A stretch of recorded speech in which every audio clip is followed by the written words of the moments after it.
Dragi gledalci, drage gledalke televizije Exodus, lepo pozdravljeni. Danes imamo v studiu predstavnika mladih. To je gospod Klemen Kraševec.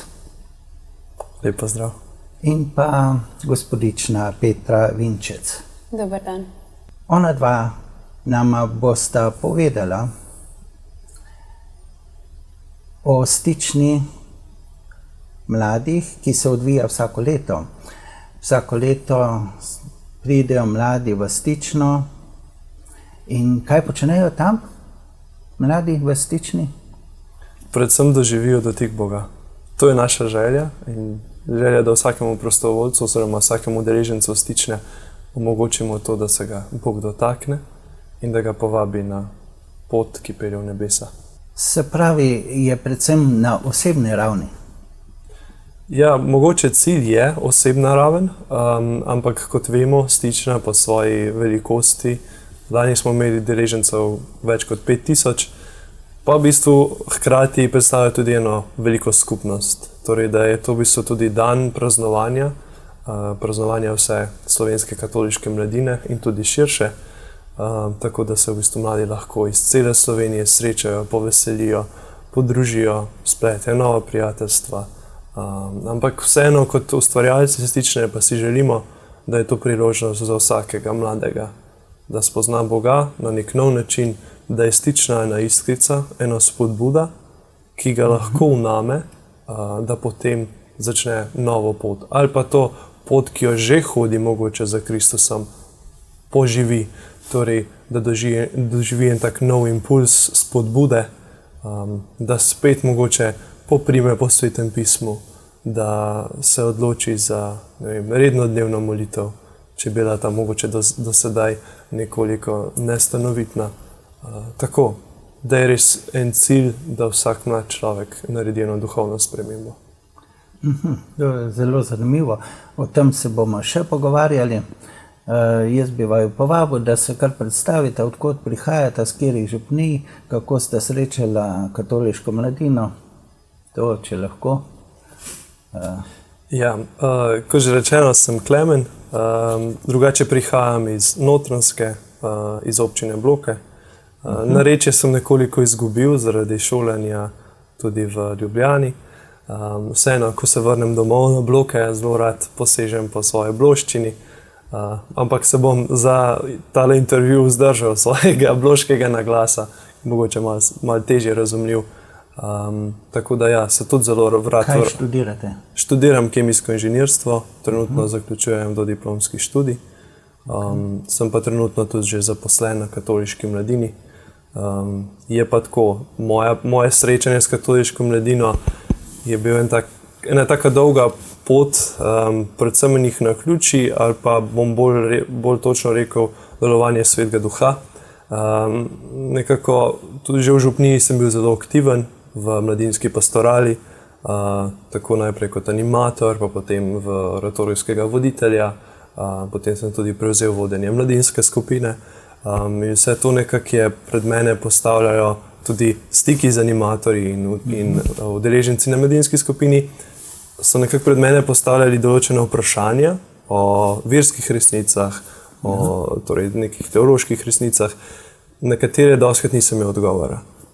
Dostikrat sem se potem čutil v neki tej drži avtoritete, da imam odgovornost, da mladim ponudim najboljši odgovor. Torej odgovor, ki jih bo res spremljal na tej poti za Kristusom. Tako se je v bistvu meni pojavila želja, da poleg tega služenja, ki ga že opravljam na tem župnijskem nivoju, nekako poiščem izvor, kjer bi pa lahko jaz črpal nekaj zase, torej neko duhovno hrano za sebe. Tako da sem se potem odločil, da iščem na neki državnem nivoju, na tej instanci neko skupnost, ki bi pa lahko po nekih veščinah, pa potem tudi po modrosti, dajala pa meni, da potem iz tega bi lahko potem jemal jaz za svoje skupine. Tako sem se najprej udeležil ZAO-ta, ki je v bistvu kratica za Združenje animatorjev Oratorija, torej v bistvu ta vrhovna organizacija Oratorija Slovenije. Najprej sem tam pomagal pri raznih pripravah raznih srečanj, Potem pa sem vseeno nekako iskal priložnosti. Tako se je zelo zanimivo ponudila ena opcija na Stični mladih, mislim, da je bilo to leto 2021, ko sem v bistvu že obiskal tisto stično z namenom, da iščem priložnosti. Torej sem bil res odprt za delovanje Svetega Duha in tako sem se udeležil ene izmed delavnic. Ta delavnica, ne spomnim se točnega naslova, ampak je bil poudarek na misijonskem prostovoljstvu in predvsem pri predstavitvi programa Pota. Tam sem se v bistvu spoznal s temi lepimi vtisi prostovoljcev, ki so že bili v misijonih in kako bi se to močno vplivalo na njihovo osebno življenje in tudi njihovo duhovno življenje. Takrat se je v bistvu meni že pojavila ena velika želja, da bi odšel v misijone in da je to pravi korak trenutno v mojem življenju. Ena izkušnja drugje, torej imam izkušnjo služenja doma, ampak še ena želja, kako pa je služiti nekje drugje, poleg misionarjev, ki sem jih že tako celo otroštvo, vse veliko slišimo o misionarjih, sem jih doživljal kot en močen zgled, tako kot ene take svetnike že na zemlji, kako res vse darujejo in vse pustijo za sabo, zato da lahko služijo tamkajšnjim ljudem, ki so v bistvu popolni neznanci. In vse te ovire, ki jih predstavljajo. Ja, ampak zdaj laiški misionar gre za kakšno leto, 2, 3? Ja, torej v okviru programa Pota je ta izkušnja precej krajša, zato ker je tudi namenjena, da jo lahko neki študentje opravijo znotraj šolskih počitnic ali pa študijskih počitnic po letnih mesecih. Tako da jaz sem se potem odpravil samo za en mesec na Madagaskar. Ampak vseeno, jaz sem potem preko te priprave, kjer so nas v bistvu ekipa iz katoliške mladine iz programa Pota usposobila za to izkušnjo, spoznaval katoliško mladino, spoznaval tamkajšnje ljudi, se pripravil na misijon, potem doživel misijon in potem je bilo ta izkušnja tako močna, da sem želel torej to, kar sem tam doživel, to izkušnjo vere, to lepoto služenja, živeti še naprej v Sloveniji. In na srečo je Sveti Duh deloval in sem dobil povabilo najprej v spremljevalno ekipo Pota, tako da sem v bistvu 1 leto pomagal pri pripravah naslednje generacije prostovoljcev Pota. Potem pa je to se še stopnjevalo, bom rekel, z eno stopničko naprej, ko sem bil povabljen, da pa kot koordinator prevzamem cel program Pota.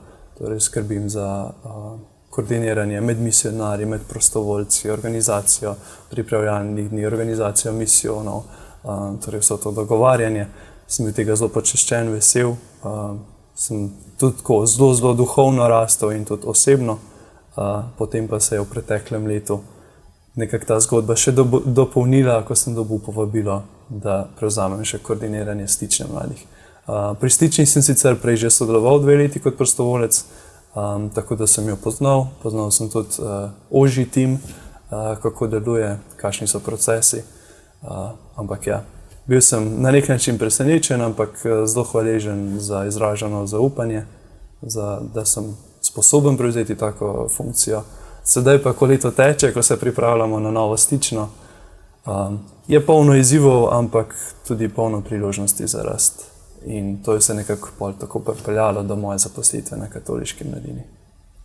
Dobro, še damo besedo Petri za kratko predstavitev. Jaz bi se še pol tudi vrnil k vašemu prejšnjemu opisu misijonske izkušnje. Upam, da nam bo čas dopuščal in pa kako izgledajo te misijonske izkušnje, kakšen je potek in recimo to. Zdaj pa gospodična Petra, kako ste vi našli katoliško mladino, kaj je bilo tisto, Klemen je rekel, nekaj globljega je rabo za vodenje, torej, kaj pa? Ja, jaz sem pa Petra, pa prihajam iz Prekmurja, pa iz župnije Turnišče, pa tudi nisem izgubila naglasa, namreč doma še Gučin, ampak ker pretežno že en lep čas živim tudi v Ljubljani, pa se bom tudi za ta intervju potrudila ne govoriti prekmursko, ker sicer študiram slovenistiko in pa primerjalno književnost. Sicer pa ja, se ukvarjam z katoliško mladino, bolj intenzivno sodelujem od letos. Jaz si zase nikoli nisem predstavljala sebe v nekih voditeljskih vlogah.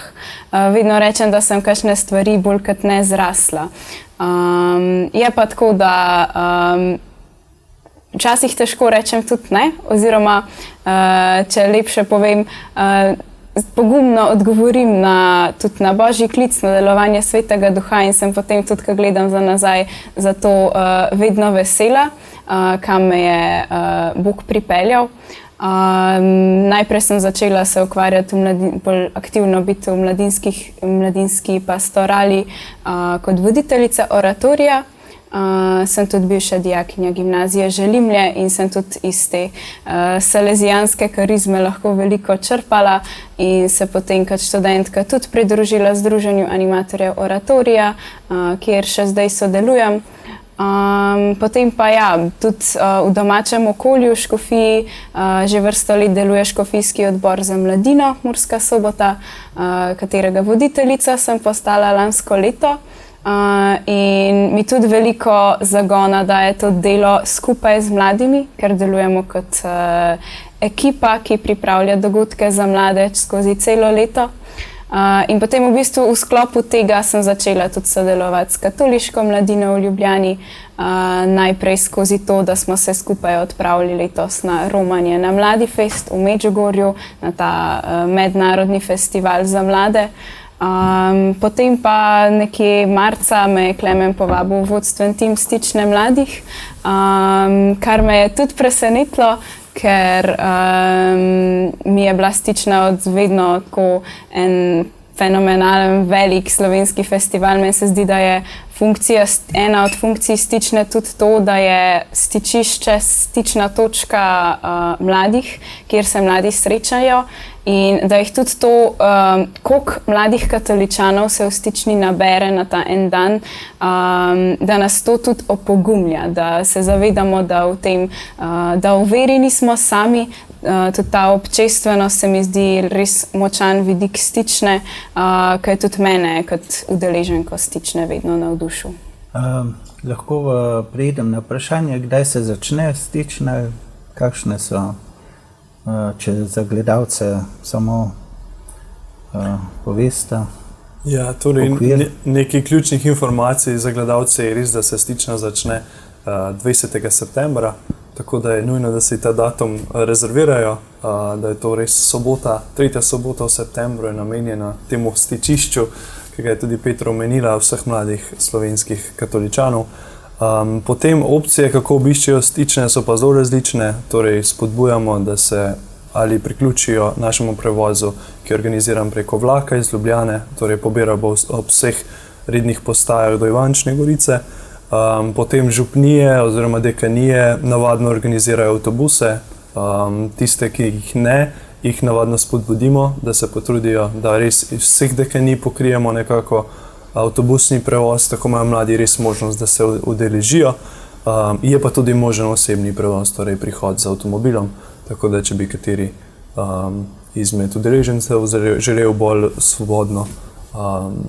svoboden prihod in odhod iz festivala, je pa potem možen tudi osebni avtomobil. Kakšen je pa spored za letos?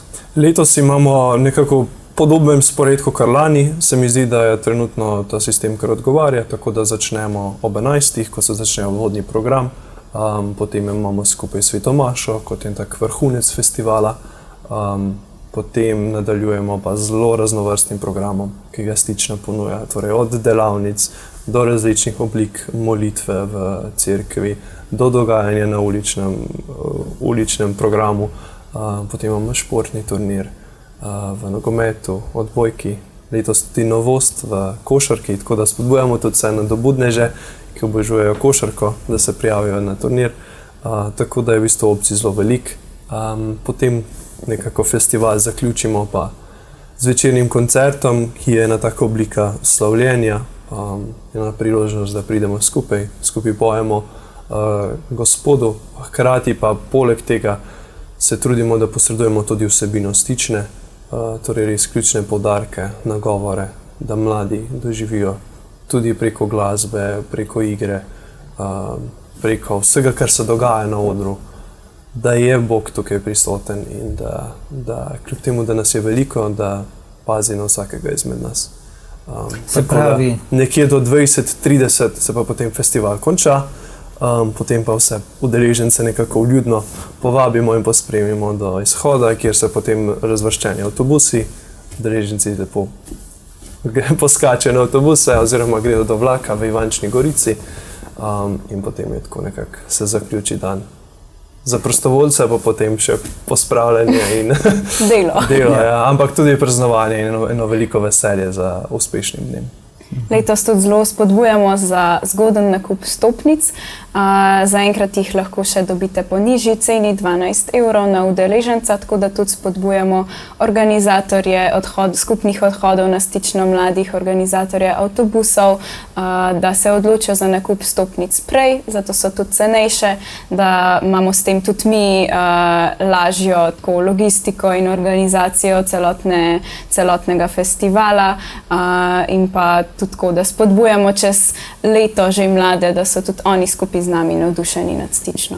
Kaj pokrivate s temi vstopnicami? Je to tudi, verjetno so prireditve za delavnice, ali so tudi parkirni prostori za avtomobile, avtobuse? Parkirni prostori in avtobuse je ločeno, torej parkirnina je ločena. Za avtomobile pobiramo neko simbolno ceno 2 €.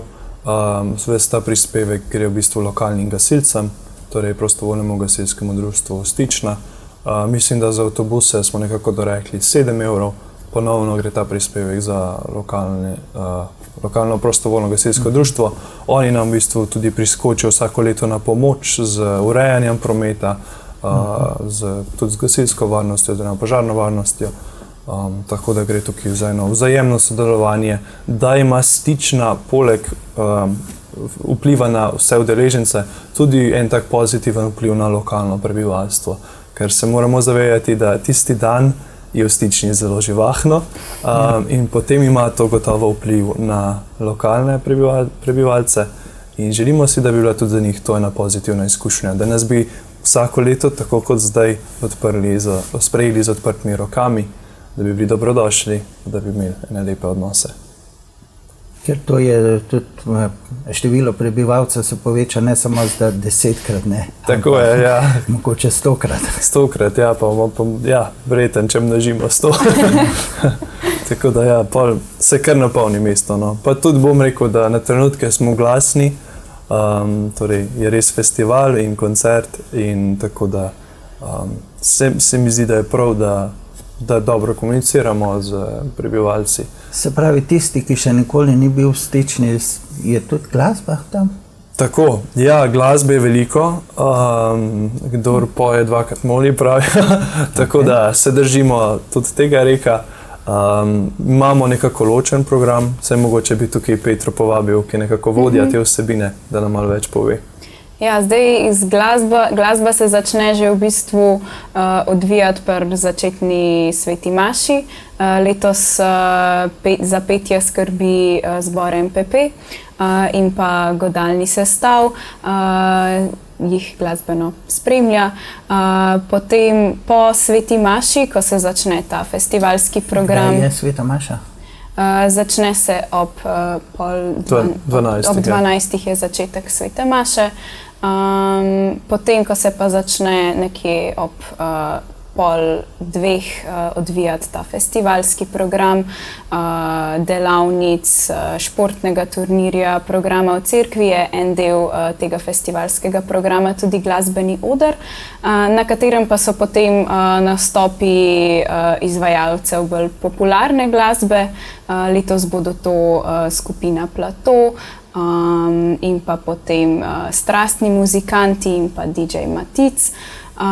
Potem zvečer, ko je pa potem nastopi ta slavilni koncert, kjer se ponovno zberemo vsi udeleženci festivala, ker v tem festivalskem dogajanju popoldne, se potem vsak odloči, na katero stvar bo šel.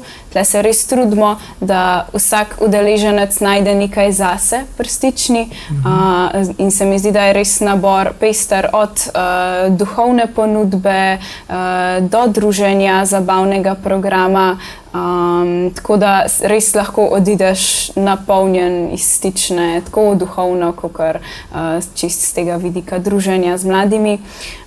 No, potem ta večerni koncert pa je običajno tudi pri udeležencih eden najbolj pohvaljenih momentov Stične, ker tudi v to veliko priprave vložimo v ta večerni slavilni koncert in se mi zdi, da se tam res čuti ta skupni utrip vseh mladih, ki pridejo na Stično slaviti Boga.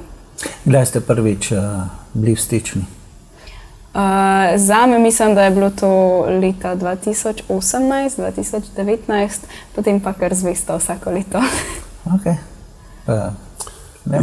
Jaz moram priznati, da ne vem odgovora na to vprašanje. Po mojem nekaj takega, no.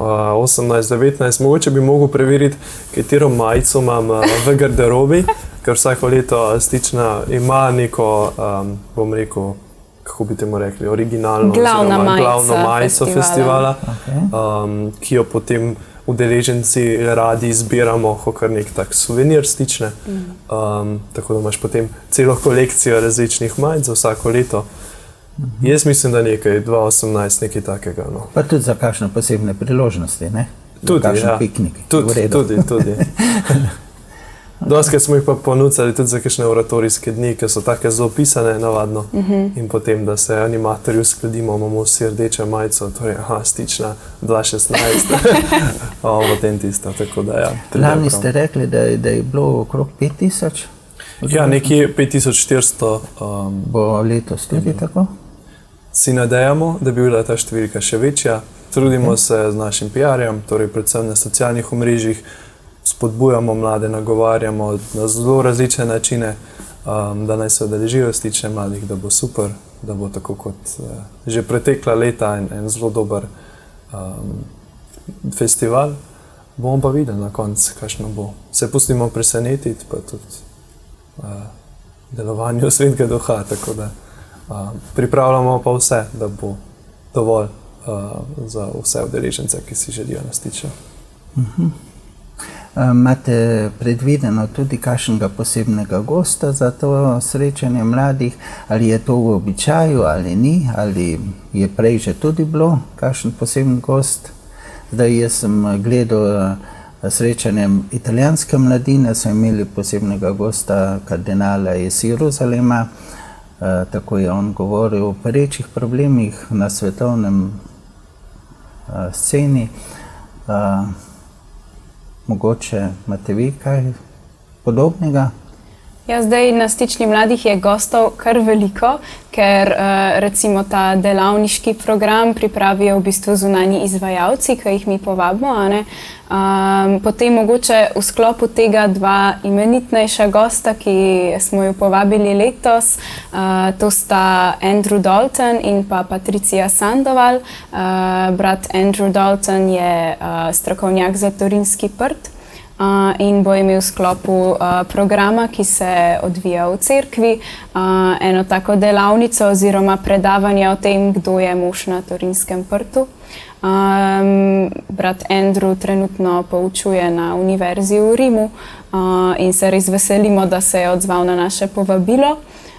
Potem Patricia Sandoval pa je tudi ameriška avtorica, zagovornica pro-life in pač pro-life vrednot. Za življenje. Tako, ja. In tudi to bo res velika obogatitev, kar bo ona z nami podelila in se pač veselimo tega, da bodo tudi slovenski mladi imeli priložnost to slišati v živo. Petra, rekli ste Andrew, brat Andrew. Tako, ja. Kaj ste mislili s tem povedati, brat Andrew? V bistvu je Father Andrew Dalton, zdaj ne vem, ali je to samo duhovniški naziv v angleščini. Mi lahko bi rekli tudi oče Andrew Dalton, no, kot direkten prevod. No, ker če so redovniki, včasih frančiškani ali kapucini uporabljajo bratne. Ja, mislim, da je on duhovnik, po mojem je škofijski Redovnik, duhovnik. Tako, ja, ni redovnik. Torej, da je škofijski duhovnik, ja.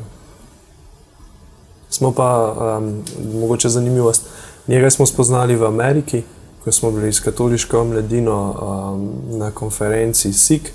To je ena večja katoliška konferenca, ki organizira organizacija Focus. Tam se je zbralo 17,000 mladih iz cele Amerike. Konferenca je potekala v Salt Lake Cityju, tako da smo v bistvu najožja ekipa katoliške mladine prisostvovala tudi na njegovi delavnici o Torinskem prtu.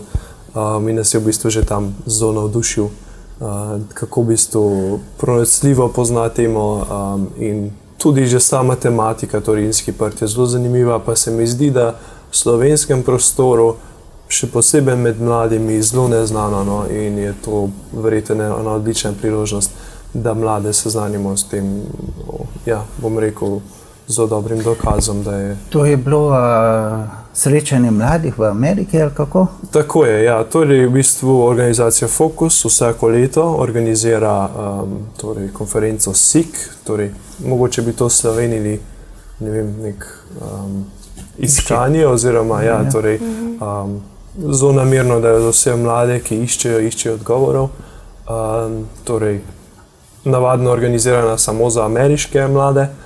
Mi smo se vseeno priključili, da vidimo tudi, kako Američani organizirajo podobne festivale, kot so Stična, ali pa tudi zaradi bogate vsebine, ki jo Američani imajo. Američani so vseglih zelo velik narod, imajo številne dobre govorce, tako da je bilo zanimivo poslušati zelo različne tematike in strokovnjake. In Andrew je bil tam kot izvedenec za vprašanje Torinskega prta? Tako je, ja. Andrew je imel tam delavnico o Torinskem prtu, tako da sem v bistvu že tam takoj pred govorom stopil do njega in ga nekako navezal stik, vprašal za priložnost, če je kakšna možnost, da se oglasi tudi v Stični mladih oziroma na dan Stične mladih v Sloveniji. In že takrat je bil zelo dovzeten za to idejo. Potem pa smo tekom leta sem ga nekako poskušal kontaktirati. Je drugače zelo zaposlen moški, torej uči na univerzi v Rimu, hkrati pa ima tudi mednarodne prezentacije. Se pravi, zdaj ima počitnice, ne, zdaj ima čas. Trenutno niti ne, zelo težko je dosegljiv, potuje po celem svetu in se predstavlja izsledke o Torinskem prtu. Kaj pa pove o Torinskem prtu? Mi smo tudi imeli eno oddajo o Torinskem prtu pred kakšnim letom, ampak zanima me pa res, kaj je povedal.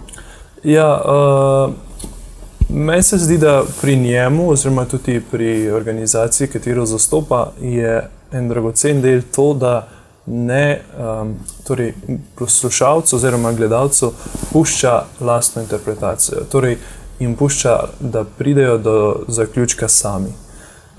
On načeloma našteje vse znanstvene dokaze oziroma vse, kar se iz Torinskega prta da potegniti.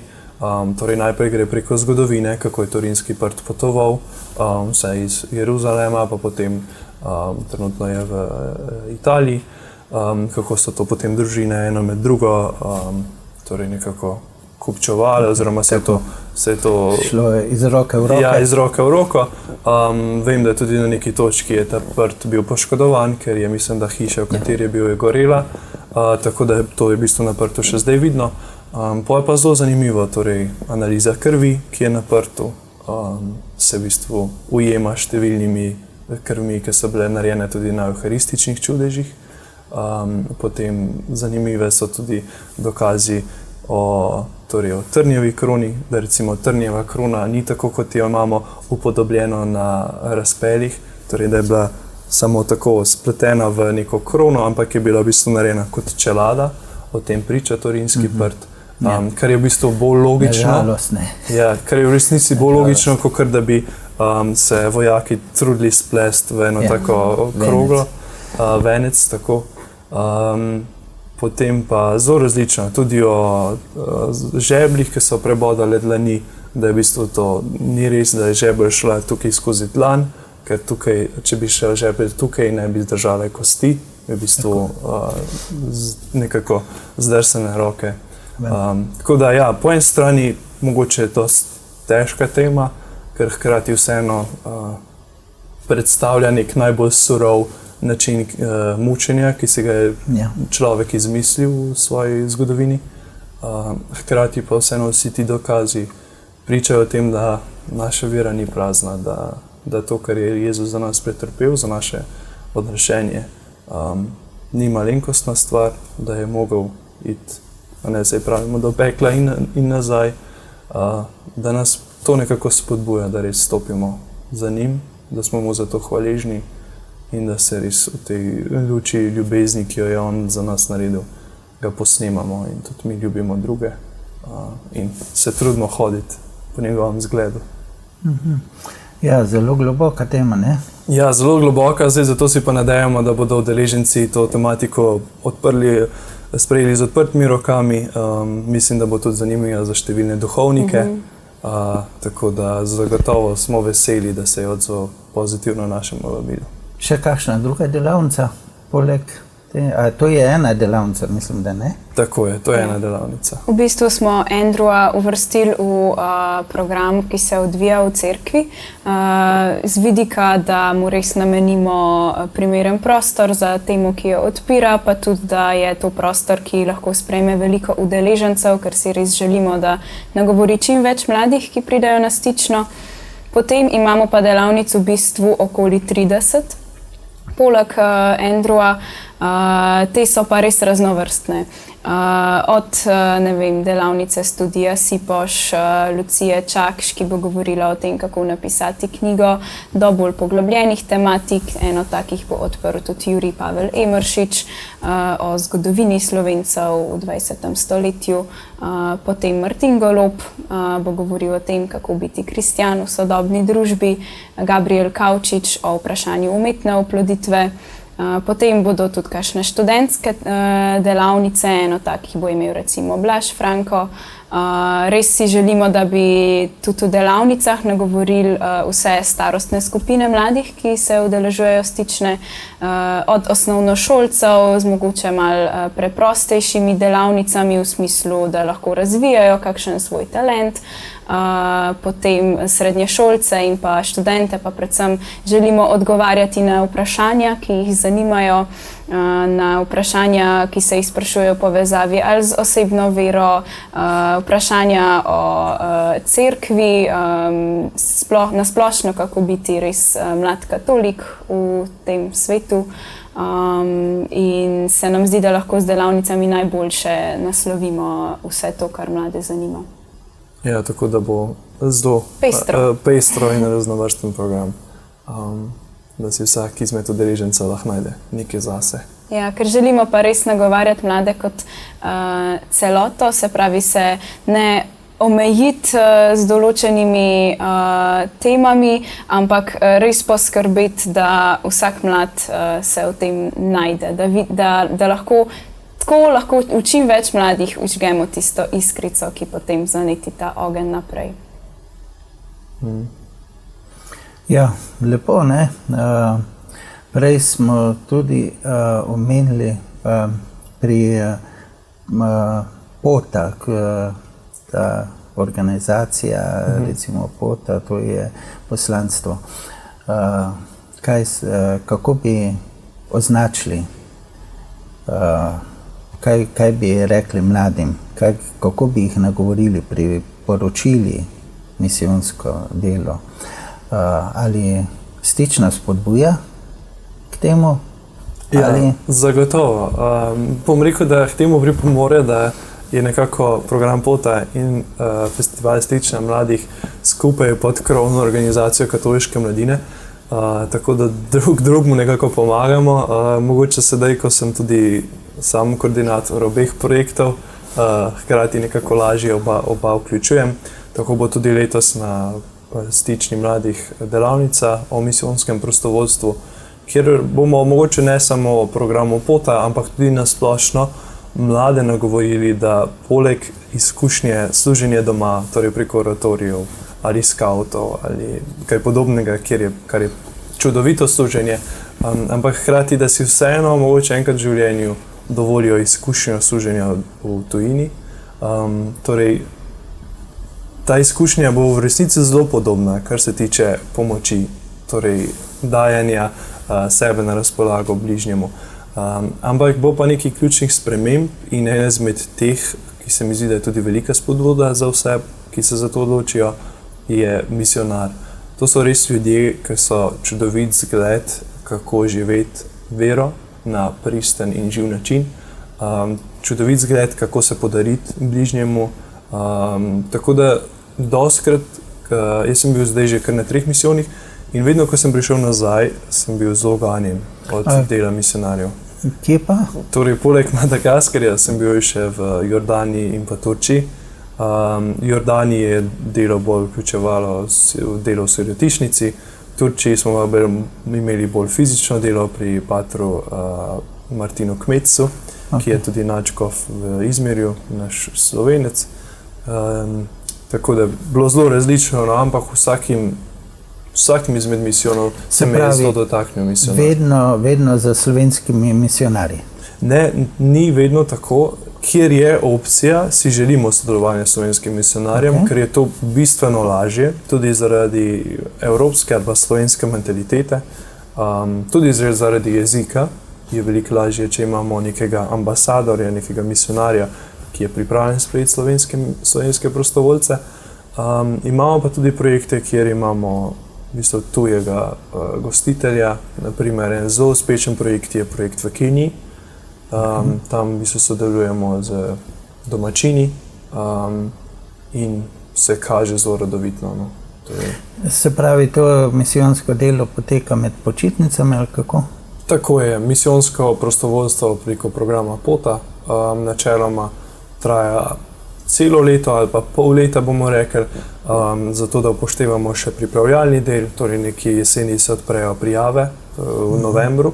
Se udeleženci prijavijo, potem pa imamo tekom spomladi 2 pripravljalna vikenda, da udeležencem res povemo, ok, na misijonu je to pa to dobro početi, to pa mogoče raje ne, smo že, ne vem, mi probali ali pa predhodnja ekipa je nekaj poskusila, pa se ni obneslo, mogoče tega ne početi, torej da imamo res ta tok informacij, da vsako leto, ko ekipa pride na misijon, v resnici že ve, kaj bo počela, kako se na to pripraviti, da res lahko potem maksimalno izkoristimo tisti čas v poletju, ki je pa traja od nekje 3 do 5 tednov, različno od projekta.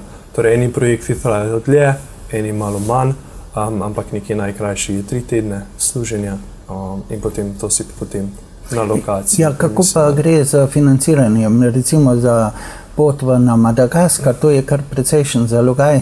Ja, za 2 meseca, 3 mesece? Drži, torej pot si prostovoljci krijejo sami, medtem ko stroški bivanja oziroma tudi prehrana na misijonu pa gre na račun misionarja oziroma na dobroto misionarja. Torej, mi se damo misionarju na razpolago, on pa nam zagotovi bivališče in tudi prehrano. Tako da, kar se tiče stroškov prostovoljcev, je res ta letalska karta, pa potem razna cepljenja, vize, če so. In so, zelo različni so od projekta. Madagaskar ali pa Argentina je precej dražji kot, ne vem, naš projekt v Ukrajini. Vseeno pa vztrajamo pri tem, da mladi sami poiščejo finančna sredstva ali preko študentskega dela ali preko pomoči doma, zaradi tega, ker se mi zdi, da to naredi že tako sito. Drugače imamo občutek, mladi to izkoriščali kot neko priložnost za poceni potovanje, no, če sem povsem iskren. Tako pa morajo mladi res razmisliti o svojih namenih, s katerimi odhajajo v misijon, da to ni nekaj ogledovanje lemurjev, ki so zelo značilni na Madagaskarju, in doživljanje tropskega gozda, ampak da je v prvi vrsti služenje. In da grem jaz tja zato, da bom jaz majhen, da se bom pustil učiti, najprej od misionarja, od ljudi, in da se bom dal na razpolago. In se mi zdi, da ta denarna barijera mnogokrat kakšnega z napačnim namenom odvrne, pa mogoče to ni nujno slabo. Tako. Ja, ali pa recimo finančni, to so kar precejšnji zalogaji, kapo dol za mlade. Tako, drži, zato pa občudujem vse mlade, ki najprej ta denar mogoče povsem sami prek študentskega dela naberejo, zato da potem lahko še nekje drugje pomagajo. Tako da bi se dvojno delo, ampak vsakemu lahko rečem, tudi izmed gledalcev, da ta izkušnja na človeku res pusti pečat in jo priporočam lahko komorkoli, da se splača. Je pa res, da tudi v ta namen ponujamo različne misijone, torej imamo nek misijon, ki je cenovno dostopnejši, recimo Ukrajina ali pa že Kazahstan ali pa Turčija so nekoliko bolj dostopni misijoni, medtem ko seveda, če greš na južno poloblo ali pa torej neke daljše razdalje, pa enostavno nimamo vpliva na letalski prevoz, ki pa zahteva nek večji vložek. In to bo tudi delavnica v Stični? Tako je, na delavnici bomo tudi predstavili izkušnjo bivših prostovoljcev, tako da bodo mladi lahko iz prve roke slišali. Se pravi, bojo prostovoljci imeli kakšno delavnico ali pa bo več delavnic v tej smeri? Ena delavnica bo prav zato namenjena, kjer v bistvu bojo pretekli prostovoljci spregovorili o svoji izkušnji in bo to možnost, da se mladi iz oči v oči srečajo z njimi, lahko bo tudi prostor za vprašanja in odgovore, tako da bo vsak dvom tudi o financah in o pripravah nekako razblinjen oziroma odgovorjen. Prej, ko smo se pripravljali na ta intervju, smo tudi omenili Pier Giorgio Frascati, Peter Jurij Frascati, ne? Točno s čim smo ga omenili? To je bilo... Ja, letos je to novost. Mogoče povabim Petro, da majčkeno več spregovori. Ja, letošnja novost Stične mladih je to, da ima zavetnika in odslej bodo Stične mladih imele tudi zavetnika. To pomeni, da predamo mladim še vsebino življenja tega svetnika, oziroma zdaj Peter Jurij Frascati je zaenkrat še blažen in bo za svetnika razglašen letos. Se mi zdi, da je to za mlade lahko zelo sporočilno, sploh zdaj letos, ker je Frascati umrl še kot mlad človek. Jaz v tem vidim eno zelo pomembno sporočilo, da se tudi mi lahko odločimo, da smo sveti.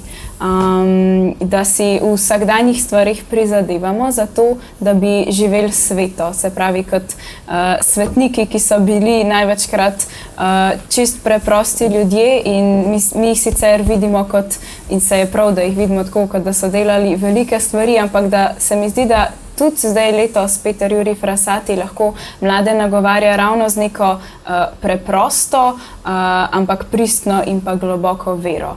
Se pravi, on je deloval sveto v okolju, kjer je pač živel, v družini, ki ni bila verna, v okolju, ki ga k veri ni samodejno spodbujalo, in v bogati družini, in on je skozi prizmo tega je živel vero in jo širil v družbi in pa zelo je tudi tako navdihujoč svetnik. Po njem smo tudi v bistvu dobili navdih za geslo letošnje Stične mladih, zelo znan je izrek Petra Jurija Frascatija verso l'alto, se pravi, lahko bi to prevedel kakor kvišku, in iz tega izhaja tudi naše letošnje geslo Poglej gor. Se pravi, želimo mlade usmeriti k temu, da iz vsakdanjih skrbi dvigajo svoj pogled k bistvu, k njemu, ki nam obljublja nebesa. Peter Jurij Frascati je to jemal iz svojega entuzijazma do alpinizma. Kot zagret alpinist je vedno govoril, ja, da mu je v gorah lepo, ker je blizu Bogu, in zato tudi ta Poglej gor iz tega izhaja. Umrl pa ni v gorah, ne? Ne, mislim, da umre pa zaradi bolezni. Ja, umrl je pa v bistvu zaradi otroške paralize, že pri 24 letih. In mogoče je to en izmed bolj zanimivih delov njegovega svetniškega življenja, da je ob njegovem pogrebu se poleg vse imenitne družbe zaradi njegovega očeta v cerkvi zbrala tudi ena velika, nepregledna množica revežev zunaj cerkve, ki so v bistvu prišli na njegov pogreb. In takrat so starši šele spoznali za njegova tiha dela usmiljenja oziroma tiha dela pomoči, ker je v bistvu vsem revežem oziroma mnogim revežem na torinskih ulicah pomagal. Navadno je tako po pripovedovanjih njegove sestre tudi govori, da je kakšno žepnino, ki jo je imel za tramvaj oziroma za prevoz domov, je potem pokoristil, da jo je dal ubogim, potem pa je on tekel domov ali pa pač hodil. Tako da je nekako dajal iz svojega preobilja, ampak vseeno bil zelo v stiku z njimi. Po enih drugih prigovorih tudi pravi, da je sam izrekel, da v bistvu ubogi ne potrebujejo samo denarja, ampak potrebujejo oseben stik, torej potrebujejo našo bližino. Ker lahko bi denar samo investiral nekim ljudem, ki se ukvarjajo z brezdomci, on pa je v bistvu vsakim imel en pristren odnos. In to so ljudje začutili in zato so tudi prišli se posloviti od njega ob njegovem pogrebu. Tako da je en močen zgled tudi za vse mlade letosne stični, da imamo občutek za vse človeka v njegovih stiskah. Se mi zdi, da Slovenci smo v tem kar dobri. Potem bo Jurij zavetnik stične mladih? Letošnje, tako. Letošnje, ok. Tako, letos bo blaženi Peter Jurij Frascati, potem prihodnje leto pa planiramo izbrati novega zavetnika, tako da bi na tak način mladim vsako leto približali nek nov svetniški zgled, ki si ga lahko vzamejo za zgled. Kaj pa Carlo Acutis pravijo, da bo razglašen istočasno kot Frascati? Ja, tako. Zdaj Carlo Acutisa je zelo dobro predstavil že oratorij Slovenija nekaj let nazaj in tudi potem evharistične čudeže v sklopu njegovega svetniškega življenja. Tako da se nam je zdelo, da imamo mi zdaj, če smo se že odločili za to, da bo stična imela zavetnike, dobra priložnost, da predstavimo še en drug svetniški zgled. Se pravi, če mladi recimo Carla Acutisa dobro poznajo, se nam je zdelo, da za Petra Jurija Frassatija marsikdo še ni slišal. Ok. Se vam zdi, da Carla Acutisa dobro poznajo? Ja, po mojem, da oratorijski animatorji pa tudi udeleženci oratorijev krno. Tudi vsebina tisto leto oratorija je bila zelo dobro pripravljena.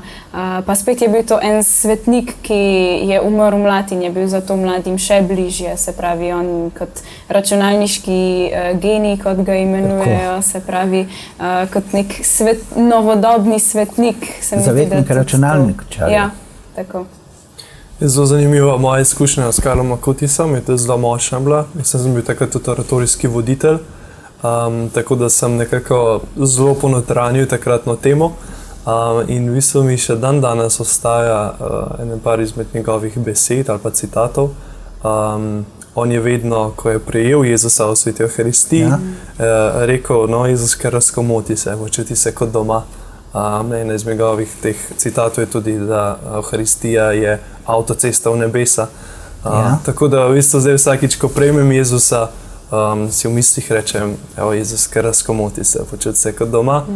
Potem pa dodam tudi od blaženega Lojzija Grozdeta citat, ki je zelo podoben, no? Ki je pa Jezus je, Euharistija je sonce mojega življenja.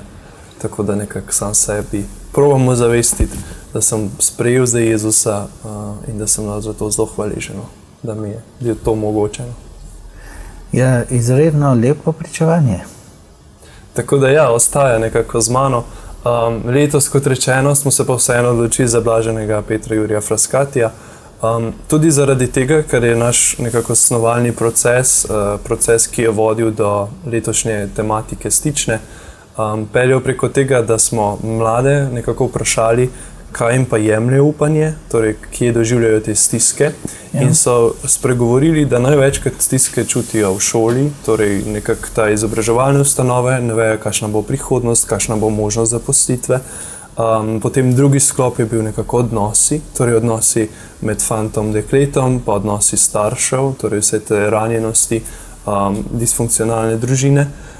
Potem nekaj tretji sklop bi pa lahko poimenovali neke svetovne razsežnosti, torej vojne, ki se dogajajo tudi na evropskih tleh, pa na Bližnjem vzhodu, vsi ti različni pogledi, skrajnosti, vse to, kar mladi preko socialnih omrežij doživljajo in absorbirajo, jih spravljajo v eno tako negotovost, torej neko stisko, stanje brez upa. In potem smo se v tem svetem letu, tematiki upanja, stično mladih, snovalnim timom vprašali, kaj pa mladim zdaj ponuditi kot odgovor na ta brezup. Kaj jim lahko vera, kaj jim lahko Sveto pismo ponudi. Tako smo našli odlomek iz knjige Razodetja, torej smo iskali odlomek povsem na koncu Svetega pisma, no, tako nas je pot pripeljala. In smo se ustavili pri Razodetju v 21. poglavju, kjer v bistvu Sveto pismo govori o nebeškem Jeruzalemu. Torej je poudarek na tem, da vse, kar je tukaj, bo minilo. Torej tudi naše stiske, naše bolečine, razočaranje, naša osamljenost, vse to bo minilo, zato ker bo on ustvaril novo. In takrat bomo mi, njegovo ljudstvo, prebivali pri njemu v nebesih in on bo naš Bog. Torej ne take besede to lažbe, da vsi naši napori niso prazni in da je Kristus že zmagal in da vsakega izmed nas je v nebesih že pripravljen prostor. Mi se moramo samo za to odločiti, ne? Da bomo sprejeli to. In tako smo potem nekako, nas je pot peljala, da se oziramo na nebesa, torej da je res tam naš fokus in da potem ne bo takih stisk, če mogoče pri fiziki ne bom dobil 5, ampak bom dobil 4, pa ne bo takih stisk, če ne bom sprejet na neko določeno fakulteto, pa bo mogoče drugo, da moj glavni cilj priti v nebesa s tem še ni zgrešen. In nimam razloga, da sem brezupen, ampak da imam upanje, da kljub temu Bog ve, kaj dela in da je pot zame še zmeraj povsem prosta, da prijem nebesa. In to nas je potem vodilo do gesla, poglej gor, ozri se gor k nebesim, tam je tvoje resnično mesto. In ker vemo, da se je tudi blaženi Peter Jurij Fraskati rad zatekal k goram, rad je lezel kvišku, recimo temu, kjer je res čutiti prisotnost Boga, tudi nad občudovanjem lepote stvarstva, smo potem izbrali blaženega Petra Jurija Fraskatija za zavetnika, ker je tudi zavetnik študentov pa mladih, se nam je zdel zelo primeren. Predvsem to zaradi tega življenja z mladimi, sodelovanja, delovanja med mladimi, ne? Tudi ja. On je bil zelo bogat, torej tudi v duhovnem smislu, zelo močno doživljal Sveto Evharistijo, podobno kot Karlo Acutis. Predvsem pa je tudi mladim, ko jih je peljal v hribe, znal spregovoriti na način, da jih je spodbudil. Takrat je bilo zelo, se je razširjal tudi totalitarizem oziroma Mussolinijeva Italija in je Frassati zelo trden v svoji veri zavračal take hitre rešitve, medtem ko je mnoge, tudi katoličane, nekako lahko odneslo v to ideologijo, je pa on mlade spodbujal, da ostanejo zvesti Devici Mariji, z molitvijo Ružnega venca, pa predvsem tudi pobožnostjo do Svete Evharistije, adoracije. Tako da zelo globok človek, ampak na tak pristen, prijateljski način nagovarjal mlade. Mene se tudi dotakne njegova sproščenost, on je bil zelo nasmejan, rad je imel umetnost, rad je pel, čeprav ni znal. Tako da je praktično potem, ko je začel peti, so prijatelji rekli, prepust petje komu drugmu, ker je bilo brez posluha. Brez posluha tako in je, mislim, bilo kar nerodno, no? Ampak je res imel eno tako veselje do življenja in se mi zdi, da to moramo letos na Stiči mladih posredovati vsem udeležencem. Ja, tudi zanimivo, kako je tudi ta še en svetnik, ki je imel res zelo globok odnos do Najsvetejšega, Tudi izboril si je, mogel si v bistvu izboriti, da so mu starši dovolili, da je lahko vsakodnevno prejemal sveto obhajilo. Karlo Acutis, ne? Ne, tudi Peter Jurij Frassati.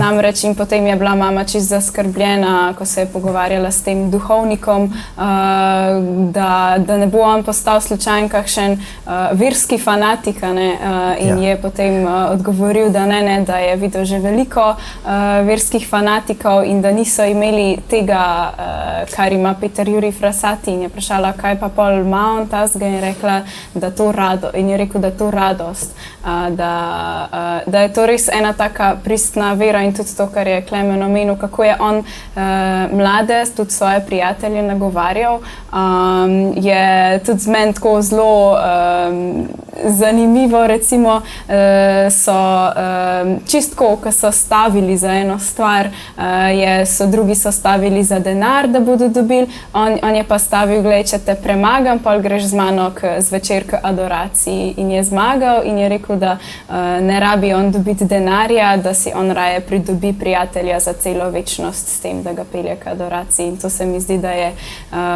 da tudi mlade lahko ravno ta preprostost najbolj nagovori. Ja, hkrati tako duhovno odmaknjen, torej s pogledom v večnosti, ampak svojo nasmejanostjo in prisrčnostjo pa tako zelo prisoten. Pa konkreten zdaj. Ja, in konkreten. Kaj pa jubilejno leto v Stični? Jubilejno leto bomo zagotovo dopolnili tudi z temo, torej letos je osrednja tema upanje, in o tem pač pričuje tako blaženi Peter Jurij Frassati, kakor tudi naši poudarki. Vse, tudi naša tema, poglej gor, mlade spodbuja, da upanje, da smo romarji upanja, in da imamo upanje v Kristusu, tako da bomo zagotovo mladim to sporočili. Bomo pa tudi podarili vtise jubilejnega leta, svetovnega jubilejnega leta romanja mladih v Rim, kjer se nas je zbralo več kot 1 milijon. Tako da bo Stična doživela tudi to nek potopis oziroma izkušnjo svetovne cerkve, neko to razsežnost. Tako da bomo prenesli tudi tamkajšnje pozdrave, najprej papeža, naše glave cerkve, pa potem tudi vtisa vseh mladih. Se pravi, svetovno srečanje mladih v Stični za Slovence. Tako je. Ja, dragi gledalci, drage gledalke, poglejmo gor. Tako sta nam govorila Klemen in Petra. Nasvidenje v Stični.